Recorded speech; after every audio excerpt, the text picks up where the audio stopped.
सभी फ्रेंड्स को मेरा नमस्कार। आज की इस वीडियो में हम करेंगे निर्जला एकादशी व्रत की कथा। बिना अन्न और जल के होने वाले व्रत को निर्जला एकादशी व्रत कहा जाता है। इस बार निर्जला एकादशी व्रत 31 मई को पड़ रहा है। निर्जला एकादशी व्रत की कथा इस प्रकार है। तो बोलो विष्णु भगवान की जय, लक्ष्मी माता की जय।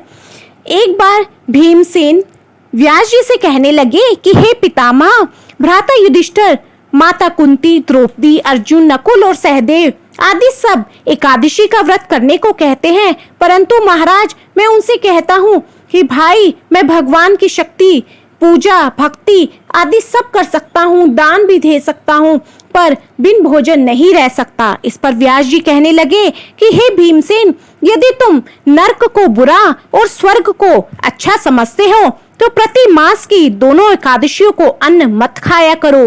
भीम कहने लगे कि हे पितामह, मैं तो पहले ही कह चुका हूँ कि भूख सहन नहीं कर सकता। यदि वर्ष भर में कोई एक ही व्रत ऐसा हो तो मैं रख सकता हूँ, क्योंकि मेरे पेट में व्रत नाम वाली अग्नि है, सो मैं भोजन के बिना नहीं रह सकता। भोजन करने से वह शांत रहती है, इसलिए पूरा उपवास तो क्या, एक समय भी बिना भोजन किए रहना कठिन है। अतः आप मुझे कोई ऐसा व्रत बताइए जो वर्ष में केवल एक ही बार करना पड़े और मुझे स्वर्ग की प्राप्ति हो जाए। श्री व्यास जी कहने लगे कि हे पुत्र, बड़े बड़े ऋषियों ने बहुत शास्त्र आदि बनाए हैं जिनसे बिना धन के थोड़े परिश्रम से ही स्वर्ग की प्राप्ति हो सकती है। इसी प्रकार शास्त्रों में दोनों पक्षों की एकादशी का व्रत मुक्ति के लिए रखा जाता है। व्यास जी के वचन सुनकर भीमसेन नरक में जाने के नाम से भयभीत हो गए और कांप कर कहने लगे कि अब मैं क्या करूं? मास में 2 व्रत तो मैं कर नहीं सकता, हाँ वर्ष में एक व्रत करने का प्रयत्न अवश्य कर सकता हूं। अतः वर्ष में एक दिन व्रत करने से यदि मेरी मुक्ति हो जाए तो ऐसा कोई व्रत अवश्य बताइए। यह सुनकर व्यास जी कहने लगे कि वृषभ और मिथुन की संक्रांति के बीच ज्येष्ठ मास के शुक्ल पक्ष की जो एकादशी आती है उसका नाम निर्जला है। तुम उस एकादशी का व्रत करो। इस एकादशी के व्रत में स्नान और आचमन के सिवा जल वर्जित है। इस दिन भोजन नहीं करना चाहिए, क्योंकि भोजन करने से व्रत नष्ट हो जाता है। यदि एकादशी को सूर्योदय से लेकर द्वादशी के सूर्योदय तक जल ग्रहण ना करें तो उसे सारी एकादशियों के व्रत का फल प्राप्त होता है। द्वादशी को सूर्योदय से पहले उठकर स्नान आदि करके ब्राह्मणों का भोजन दान करना चाहिए। इसके पश्चात भूखे और सतपात्र ब्राह्मण को भोजन कराकर फिर आप भोजन कर लेना चाहिए।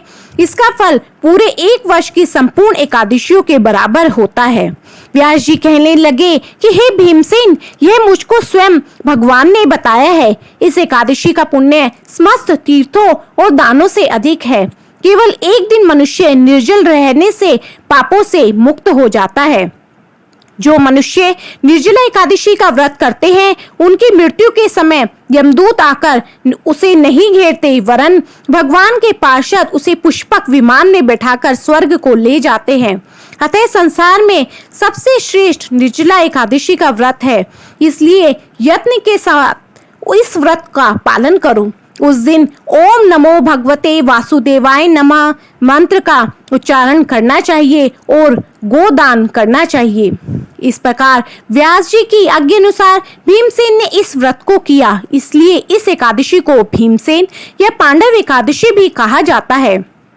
निर्जला व्रत करने से पूर्व भगवान से प्रार्थना करें कि हे भगवान, आज मैं निर्जला व्रत कर रहा हूँ, दूसरे दिन भोजन करूंगा, मैं इस व्रत को श्रद्धा पूर्वक करूंगा, अतः आपकी कृपा से मेरे सब पाप नष्ट हो जाएं। इस दिन जल से भरा हुआ एक घड़ा वस्त्र से ढककर स्वर्ण सहित दान करना चाहिए।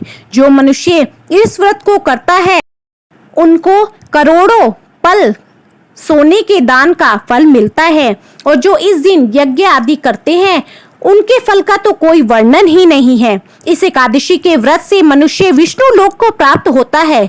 जो मनुष्य इस दिन अन्न खाते हैं वे चांडाल के समान होते हैं, वे अंत में नरक में जाते हैं। जिसने निर्जला एकादशी का व्रत किया है वह चाहे ब्रह्म हत्यारा हो, मद्यपान करता हो, चोरी की हो या गुरु के साथ द्वेष किया हो, मगर इस व्रत के प्रभाव से वह स्वर्ग में अवश्य जाता है।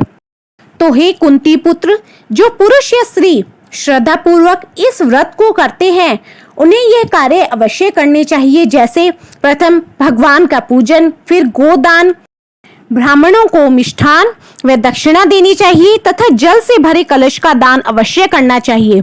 निर्जला के दिन अन्न, वस्त्र, उपाहन, जूती आदि का दान भी करना चाहिए। जो मनुष्य भक्ति पूर्वक इस कथा को पढ़ते या सुनते हैं उन्हें निश्चय ही स्वर्ग की प्राप्ति होती है।